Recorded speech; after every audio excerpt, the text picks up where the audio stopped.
Now we'll discuss about plasma proteins. Plasma proteins ಹೋಗೋಕಿನ ಚಾಪ್ಟರ್ಗೆ ಹೋಗೋಕಿನ ಮುಂಚೆ what we'll see, what is the composition of blood. Already we have seen this in blood constituents, blood composition ಅಲ್ಲಿ ನೋಡಿದ್ದೀವಿ, but ಇನ್ನೊಂದ್ಸಲ revise ಮಾಡೋಣ. Blood is composed of two things. Whole blood is composed of plasma and cells. Plasma is 50 to 60%, cells are about 30 to 40%. ಈ 50 to 60% ಅಲ್ಲಿ it is made up of water. 90% to 93% water ಇರುತ್ತೆ, ಇನ್ನು 7 to 10% solutes ಇರುತ್ತೆ. ಆ ಸೊಲ್ಯೂಟ್ಸಲ್ಲಿ what are these? There are proteins, nutrients, waste products ಮತ್ತು electrolytes. All these are present in among the solutes. Among these things ಇಲ್ಲಿ ಈ plasma ಪ್ರೋಟೀನನ್ನು ನಾವು ಇವಾಗ ಕಲಿಯೋಣ. So this is the composition of the blood. So what are the types of plasma proteins, characteristics, functions of plasma proteins, what is hypoproteinemia, edema ಅಂತಂದ್ರೆ ಏನು ಅಂತ ನೋಡೋಣ. So what are plasma proteins? They basically contains, it is 7% of proteins. Normal total plasma protein is about 6.3 to 8.4 grams per deciliter. ಇದು ನೆನ್ಪಿಡಬೇಕು. Plasma protein ಎಷ್ಟಿರುತ್ತೆ ಅದರದ್ದು concentration 6.3 to 8.4 grams per deciliter. So what are the different classes of plasma proteins? And ನೆನ್ಪಿಡ್ರಿ, this will come as a question, as a 2-mark question. Albumins, globulins, and ಆ ಗ್ಲೋಬ್ಯುಲಿನ್ನಲ್ಲಿ alpha, beta ಮತ್ತು gamma ಮತ್ತು fibrinogen ಮತ್ತು other proteins, other small proteins. Albumins 60%, globulins 35%, fibrinogen 4% and other proteins 1%. ಈ ಗ್ಲೋಬ್ಯುಲಿನ್ಸಲ್ಲಿ ಮತ್ತೆ alpha, beta ಮತ್ತು gamma globulins. So these are the classes of plasma proteins. Mention the different classes of plasma proteins ಅಂದರೆ albumin, globulin, fibrinogen and other proteins. ಅದರ percentage ನೆನ್ಪಿಡ್ಬೇಕು. This is very important, ಯಾಕಂದರೆ different ಡಿಸೀಸಲ್ಲಿ ಈ plasma proteins percentage vary ಆಗುತ್ತೆ. So that is the reason you will have to remember what are the different percentages of plasma proteins. Where are these plasma proteins synthesized? ಎಲ್ಲಿ synthesis ಆಗುತ್ತೆ, ಎಲ್ಲಿಂದ ಉತ್ಪತ್ತಿ ಆಗ್ತವೆ ಇವು ಅಂತಂದರೆ ಲಿವರಿಂದ 90% of plasma proteins come from the liver.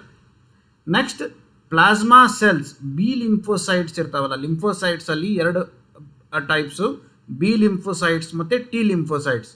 ಈ B lymphocytes they become plasma cells.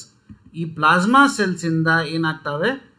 ಇಮ್ಯುನೋಗ್ಲೋಬ್ಯುಲಿನ್ಸ್ ಉತ್ಪತ್ತಿ ಆಗ್ತವೆ. So that is a gamma globulin. And peptide hormones. Peptide hormones are also plasma proteins. These come from endocrine glands. Endocrine glands ಮತ್ತು exocrine glands chapter ನೋಡಿದಿರಿ. So plasma proteins ಎಲ್ಲಿ synthesize ಆಗ್ತಾವೆ ಬಾಡಿಯಲ್ಲಿ?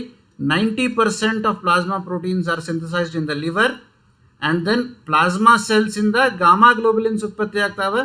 Then peptide hormones are also plasma proteins. These come from endocrine glands.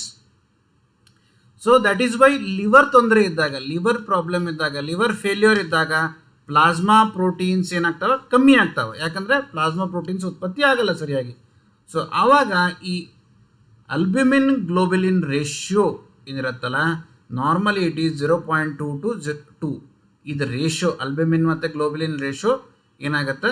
It is decreased in the liver dysfunction and chronic inflammatory conditions ಅಂತ ಬರ್ತಾವೆ. ಅಂದರೆ there are different. Simple ಆಗಿ ನೀವು ನೆನ್ಪಿಟ್ಕೊಳ್ಳಿಕ್ಕೆ, tuberculosis is also a chronic inflammatory condition.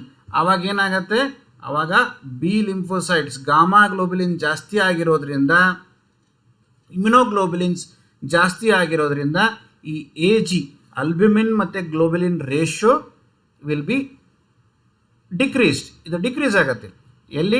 Liver ಡಿಸ್ಫಂಕ್ಷನಲ್ಲಿ ಮತ್ತು chronic inflammatory ಕಂಡೀಷನ್ಸಲ್ಲಿ. So overall liver dysfunction ಇದ್ದರೆ, ಯಾಕಂತಂದರೆ 90% of plasma proteins are produced in the liver. So overall liver ತೊಂದರೆ ಇದ್ದಾಗ ಪ್ಲಾಸ್ಮಾ ಪ್ರೋಟೀನ್ಗಳ ಸಂಖ್ಯೆ ಕಮ್ಮಿ ಆಗುತ್ತೆ. Plasma forms about 50 to 55 to 60. Starting ನೋಡಿದ್ದೀವಿ. ನಾರ್ಮಲ್ ವ್ಯಾಲ್ಯೂ ಎಷ್ಟು? 3.5 to 5 grams per deciliter. Molecular weight of albumin ಏನು?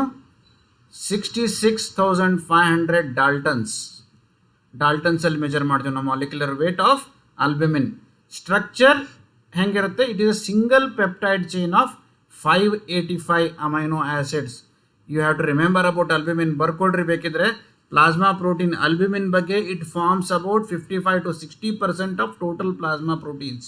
ಪ್ಲಾಸ್ಮಾ ಪ್ರೋಟೀನ್ಸ್ ಟೋಟಲ್ ಪ್ಲಾಸ್ಮಾ ಪ್ರೋಟೀನ್ಸಲ್ಲಿ 55 to 60% ಅಲ್ಬ್ಯುಮಿನ್ ಮ್ಯಾಕ್ಸಿಮಮ್ ಇರೋದು ಅಲ್ಬ್ಯುಮಿನ್. ಅದರ ನಾರ್ಮಲ್ ವ್ಯಾಲ್ಯೂ ಎಷ್ಟು 3.5 to 5 grams per deciliter. ಅದರ molecular weight 66,500 ಡಾಲ್ಟನ್ಸ್.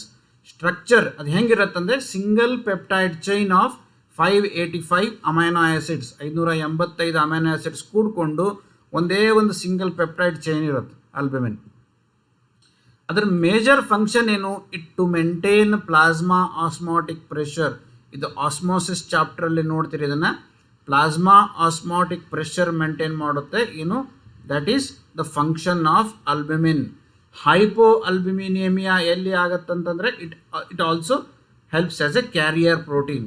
ಅಲ್ಬ್ಯುಮಿನ್ also helps as a carrier protein. Carrier protein ಅಂತಂದರೆ ಇವಾಗ drugs, nutrients, ನಾವೇನು ಏನಾದರೂ ಮೆಡಿಸಿನ್ಸ್ ತೊಗೊಂಡ್ರೆ ಅದನ್ನು ಮೆಡಿಸಿನ್ಗೆ ಅಟ್ಯಾಚ್ ಆಗಿ ಅದು ಎಲ್ಲಿಗೆ ಹೋಗಬೇಕು ಅಲ್ಲಿ ಅದನ್ನು ತಲುಪಿಸುತ್ತದೆ. So it helps as a carrier. Carrier ಅಂತಂದ್ರೇನು? ಒಂದು ಜಾಗದಿಂದ ಇನ್ನೊಂದು ಜಾಗಕ್ಕೆ ತೊಗೊಂಡು ಹೋಗೋದಕ್ಕೆ ನಾವು ಕ್ಯಾರಿಯರ್ ಅಂತ ಹೇಳ್ತೀವಿ. So albumin helps as a carrier protein. Carry ಮಾಡುತ್ತದು. ಸೊ ಅಲ್ಬ್ಯುಮಿನ್ ಲೆವೆಲ್ ಎಲ್ಲಿ ಕಮ್ಮಿ ಆಗುತ್ತೆ? Because albumin is produced in the liver. Hypoalbuminemia ಅಂದರೆ ಡಿಕ್ರೀಸ್ಡ್ ಅಲ್ಬ್ಯುಮಿನ್ ಎಲ್ಲೆಲ್ಲಾಗುತ್ತೆ? Liver disease, malnutrition and chronic infection. Next plasma protein, important plasma protein ಯಾವುದು? Globulin. It forms 35% of total plasma proteins.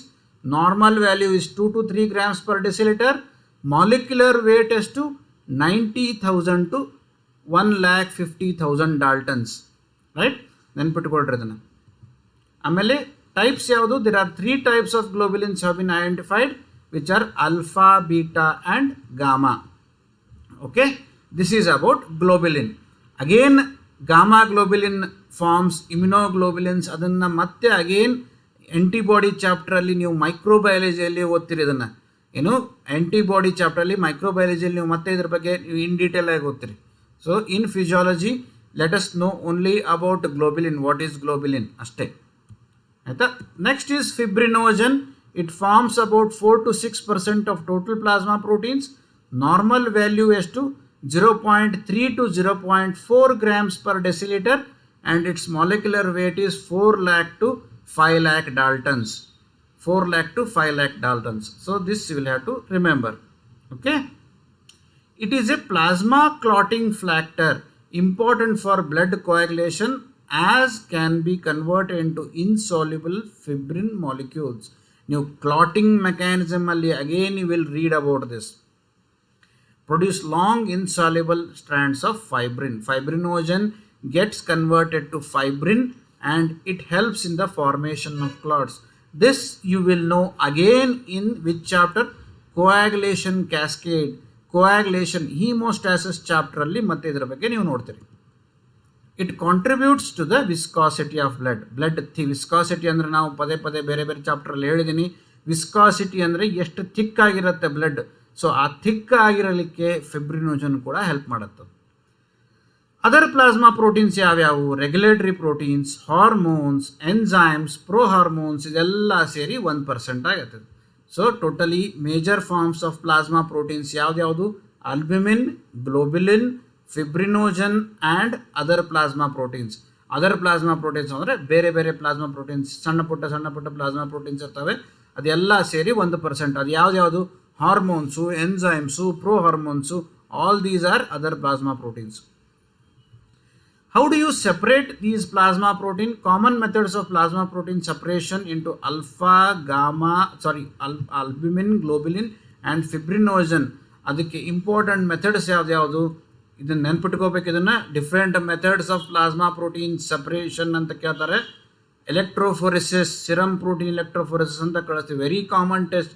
ನಾವು ಕೆಲಸತೆ myeloma, multiple myeloma ಅಂತ ನಾವು it is one of the common condition. ಅದನ್ನು diagnose ಮಾಡಲಿಕ್ಕೆ ನಾವು electrophoresis ಕಳಿಸ್ತೀವಿ. ಅಂದರೆ ಅದರಲ್ಲಿ ಎಮ್ ಬ್ಯಾಂಡ್ ಅಂತ ಬರುತ್ತೆ, ಅಬ್ನಾರ್ಮಲ್ ಗ್ಲೋಬ್ಯುಲಿನ್ ಒಂದು ಬರುತ್ತೆ. ಸೊ ಅದನ್ನು ನೋಡ್ಲಿಕ್ಕೆ ನಾವು ಎಲೆಕ್ಟ್ರೋಫೋರೆಸಿಸ್ ಅಂತ ಕಳಿಸ್ತೀವಿ. Salting out technique, ultra centrifugation, affinity chromatography, fractional precipitation method, immune electrophoresis. So these are the different methods of plasma protein separation. Mention the different methods of plasma protein separation ಅಂತ ಕೇಳಿದಾಗ electrophoresis, salting out technique, ultracentrifugation, affinity chromatography, fractional precipitation method, immune electrophoresis.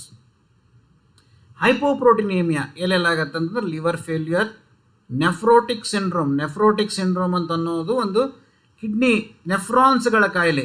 ಇವು ಏನಾಗುತ್ತೆ ಇಲ್ಲಿ ಅಂತಂದರೆ nephrons ಕೆಲಸ ಏನು, ಅದರಲ್ಲಿ ಒಂದು ಗ್ಲೋಮೆರುಲಾರ್ ಬೇಸ್ಮೆಂಟ್ ಮೆಂಬ್ರೇನ್ ಅಂತ ಬರುತ್ತೆ. ಗ್ಲೋಮೆರುಲಾರ್ ಬೇಸ್ಮೆಂಟ್ ಮೆಂಬ್ರೇನ್ ಕೆಲಸ ಏನು, ನಮ್ಮ ದೇಹಕ್ಕೆ ಅವಶ್ಯಕ ಇರುವಂಥ ವಸ್ತುಗಳನ್ನು ಒಳಗಿಟ್ಟುಕೊಂಡು ಅನಾವಶ್ಯಕ ವಸ್ತುಗಳನ್ನು ಹೊರಗೆ ಹಾಕೋ ಕೆಲಸ ಇದು ನಮ್ಮ ಕಿಡ್ನಿದು. ಸೊ ಆ ಕಿಡ್ನಿಯಲ್ಲಿ ನೆಫ್ರಾನ್ಸ್ ಬರ್ತವೆ, ನೆಫ್ರಾನ್ಸಲ್ಲಿ ಬೇಸ್ಮೆಂಟ್ ಮೆಂಬ್ರೇನ್ ಇರುತ್ತೆ. ಅಲ್ಲಿ ನೆಫ್ರಾನ್ಸಲ್ಲಿ ನಾವು ತೊಂದರೆ ಆದರೆ ಕೆಲಸತಿ ಎಸ್ಪೆಷಲಿ ಬೇಸ್ಮೆಂಟ್ ಮೆಂಬ್ರೇನಲ್ಲಿ ತೊಂದರೆ ಆದರೆ ಈ ಪ್ರೋಟೀನ್ ಲೀಕೇಜ್ ಆಗಲಿಕ್ಕೆ ಸ್ಟಾರ್ಟ್ ಆಗುತ್ತೆ. ಈ ಪ್ರೋಟೀನ್ ಲೀಕೇಜ್ ಆದ ತಕ್ಷಣ ಏನಾಗುತ್ತೆ, ನಮ್ಮ ಬಾಡಿಯಲ್ಲಿರುವಂಥ ಬ್ಲಡ್ಡಲ್ಲಿರುವಂಥ ಪ್ರೋಟೀನ್ ಅಂಶ ಕಡಿಮೆ ಆಗುತ್ತೆ. ಸೊ ಆವಾಗ ಅದಕ್ಕೆ ನಾವು ನೆಫ್ರೋಟಿಕ್ ಸಿಂಡ್ರೋಮ್ ಅಂತ ಹೇಳ್ತೀವಿ. ನೆಕ್ಸ್ಟ್ ಮಾಲ್ ನ್ಯೂಟ್ರಿಷನ್ ಅಂತಂದರೆ ನರಿಶ್ಮೆಂಟ್ ಅಂದರೆ ಊಟ ಸರಿಯಾಗಿ ಮಾಡಲೇ ಇಲ್ಲ ಅಂತಂದರೆ ಪ್ರೋಟೀನ್ ಉತ್ಪತ್ತಿ ಆಗಲ್ಲ.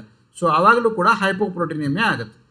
ಮಾಲ್ ಅಬ್ಸಾರ್ಪ್ಷನ್ ಅಂದರೆ ಊಟ ಸರಿಯಾಗಿ ಮಾಡ್ತಾ ಇರ್ತಾರೆ, ಬಟ್ ಊಟ ಮಾಡಿರುವುದು ಸರಿಯಾಗಿ ಅಬ್ಸಾರ್ಬ್ ಆಗಲ್ಲ, ನಮ್ಮ ದೇಹ ಅದನ್ನು ಅಬ್ಸಾರ್ಬ್ ಆಗಲ್ಲ, ನಮ್ಮ ಇಂಟೆಸ್ಟೈನ್ಸ್ ಅದನ್ನು ಅಬ್ಸಾರ್ಬ್ ಮಾಡ್ಕೊಳ್ಳಲ್ಲ. ಬೇರೆ various problems of the small intestine and large intestine, especially small ಇಂಟೆಸ್ಟೈನಿನ ಪ್ರಾಬ್ಲಮ್ಸ್ ಇದ್ದರೆ ಆವಾಗ ಮಾಲ್ ಅಬ್ಸಾರ್ಪ್ಷನ್ ಆಗುತ್ತೆ. ಸಿವಿಯರ್ ಬರ್ನ್ಸ್ ಮೈಯೆಲ್ಲ ಸುಟ್ಟು ಹೋದರೆ, ಬರ್ನ್ಸ್ ಆದರೆ ಅದು ಎಕ್ಸ್ಪೋಸ್ಡ್ ಸ್ಕಿನ್ನಿಂದ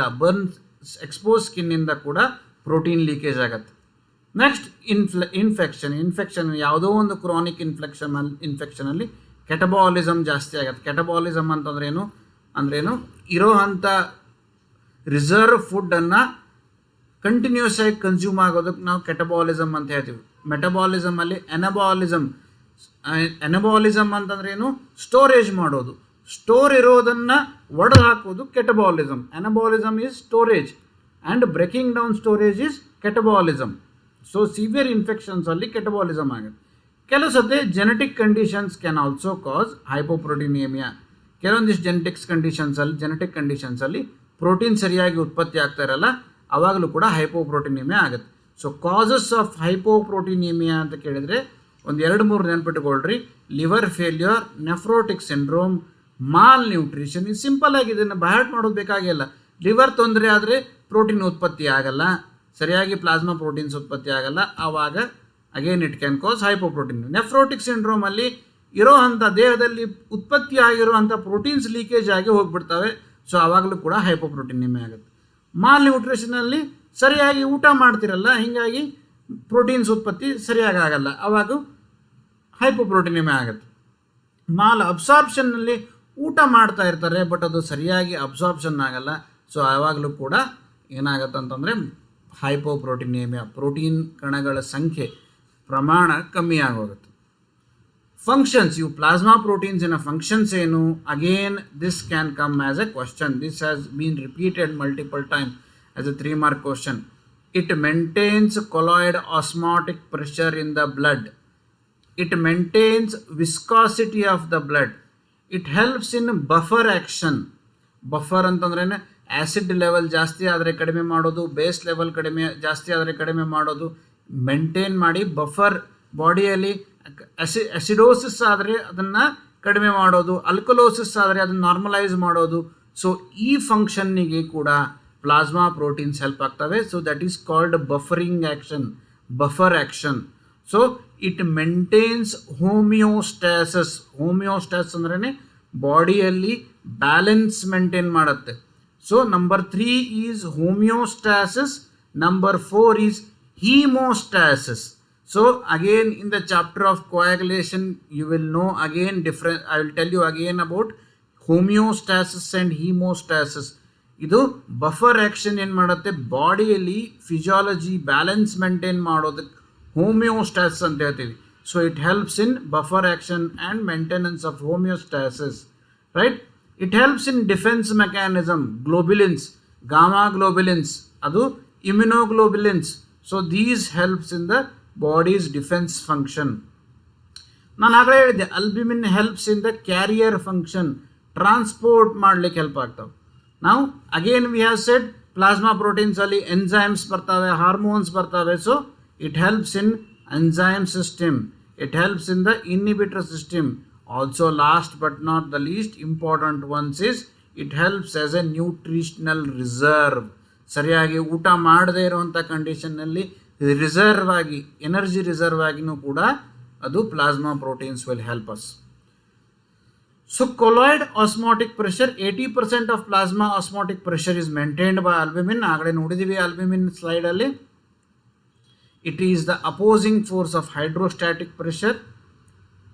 ಅಕಸ್ಮಾತ್ ಆಗಿ ಕಡಿಮೆ ಆದರೆ, in case there is a difference between oncotic pressure and hydrostatic pressure, ಆವಾಗ ಎಡಿಮಾ ಆಗುತ್ತೆ. ಎಡಿಮಾ ಅಂದರೆ ಸ್ವೆಲ್ಲಿಂಗ್. ಸೊ ಅಕಸ್ಮಾತಾಗಿ ಬ್ಲಡ್ ಕಂಪಾರ್ಟ್ಮೆಂಟಲ್ಲಿ ಅಲ್ಬ್ಯುಮಿನ್ ಲೆವೆಲ್ ಕಡಿಮೆ ಆದರೆ, ಅಲ್ಬ್ಯುಮಿನ್ ಕೆಲಸ ಏನು, ಅದರ ಸುತ್ತಮುತ್ತ ನೀರಿನ ಕಣಗಳನ್ನು ಗಟ್ಟಿಯಾಗಿ ಹಿಡ್ಕೊಂಡಿಟ್ಕೊಳ್ಳಿಕ್ಕೆ, ಅದಕ್ಕೆ ಆಂಕೋಟಿಕ್ ಪ್ರೆಷರ್ ಅಂತ ಹೇಳ್ತೀವಿ. ಅಲ್ಬ್ಯುಮಿನ್ ಏನು ಮಾಡುತ್ತೆ, ಗಟ್ಟಿಯಾಗಿ ಅದರ ಸುತ್ತಮುತ್ತ ವಾಟರ್ ಮಾಲಿಕ್ಯೂಲ್ಸನ್ನು ಗಟ್ಟಿಯಾಗಿ ಇಟ್ಕೊಂಡಿರುತ್ತೆ. ಅಂದರೆ ರಕ್ತನಾಳಗಳಲ್ಲೇ ವಾಟರ್ ಉಳ್ಕೋಬೇಕು ಅಂಥೇಳಿ ಅದು ಇಟ್ಕೊಂಡಿರುತ್ತೆ ಒಳಗಡೆ. ಅಕಸ್ಮಾತಾಗಿ ಅಲ್ಬ್ಯುಮಿನ್ ಕಡಿಮೆ ಆದರೆ ಏನಾಗುತ್ತೆ, ಆ ವಾಟರ್ ಮಾಲಿಕ್ಯೂಲ್ಸು ರಕ್ತನಾಳಗಳಲ್ಲಿ ಪೋರ್ಸ್ ಏನಿರ್ತಾವಲ್ಲ ಅದ್ರ ಮುಖಾಂತರ ಹೊರಗಡೆ ಹೋಗಿ it will become swelling and oedema ಆಗುತ್ತೆ. ಅವಾಗ water content from the blood component will go into the interstitial component. So ಬ್ರೈನಲ್ಲಾದರೆ ಅದಕ್ಕೆ ಸೆರೆಬ್ರಲ್ ಎಡಿಮಾ ಅಂತ ಹೇಳ್ತೀವಿ, ಲಂಗಲ್ಲಾದರೆ ಪಲ್ಮೋನರಿ ಎಡಿಮಾ ಅಂತ ಹೇಳ್ತೀವಿ, ಪ್ಲೂರಲ್ ಎಫ್ಯೂಷನ್ ಆಗುತ್ತೆ. ಪೆರಿಟೋನಿಯಮ್ ಅಲ್ಲಾದರೆ ಅದಕ್ಕೆ ಅಸೈಟಿಸ್ ಅಂತ ಹೇಳ್ತೀವಿ. ಆಮೇಲೆ ಜನರಲೈಸ್ಡ್ ಎಡಿಮಾ ಆದರೆ anasarca. These are the terms which you will have to remember. ಬ್ರೈನಲ್ಲಿ ಸ್ವೆಲ್ಲಿಂಗ್ ಆದರೆ ಸೆರೆಬ್ರಲ್ ಎಡಿಮಾ, ಲಂಗಲ್ಲಾದರೆ ಪಲ್ಮೋನರಿ ಎಡಿಮಾ, ಪ್ಲೂರಾ 2 ಪ್ಲೂರಾ ಮಧ್ಯ ಆದರೆ ಅದಕ್ಕೇನಂತ ಹೇಳ್ತೀವಿ, ಪ್ಲೂರಲ್ ಎಫ್ಯೂಷನ್ ಅಂತ ಹೇಳ್ತೀವಿ. ಪೆರಿಟೋನಿಯಮ್ ಅಲ್ಲಾದರೆ ಅಸೈಟಿಸ್ ಅಂತ ಹೇಳ್ತೀವಿ. ಆಮೇಲೆ ಪೆರಿಕಾರ್ಡಿಯಮ್ ಅಲ್ಲಾದರೆ ಪೆರಿಕಾರ್ಡಿಯಲ್ ಎಫ್ಯೂಷನ್ ಅಂತ ಹೇಳ್ತೀವಿ. ಜನರಲೈಸ್ಡ್ ಬಾಡಿ ಎಡಿಮಾ ಆದರೆ ಸಿವಿಯರ್ ಎಲ್ಲ ಕಡೆಗೆ ಹೋಲ್ ಬಾಡಿ ಎಡಿಮಾ ಆದರೆ ಅದಕ್ಕೆ ನಾವು ಅನಾಸಾರ್ಕ ಅಂತ ಹೇಳ್ತೀವಿ. ಕೇವಲ ಲೆಗ್ ಎಡಿಮಾ ಯಾವಾಗ ಆಗುತ್ತೆ, ಡೀಪ್ ವೇನ್ ಥ್ರಾಂಬೋಸಿಸಲ್ಲೂ ಆಗುತ್ತೆ. So this is about plasma proteins. Individual plasma proteins we have seen, functions of plasma protein we have seen. Every slide in this chapter is important. It can come as a 2 or 3 mark question, and overall blood is an important topic, so you will have to remember everything about blood in detail. Thank you.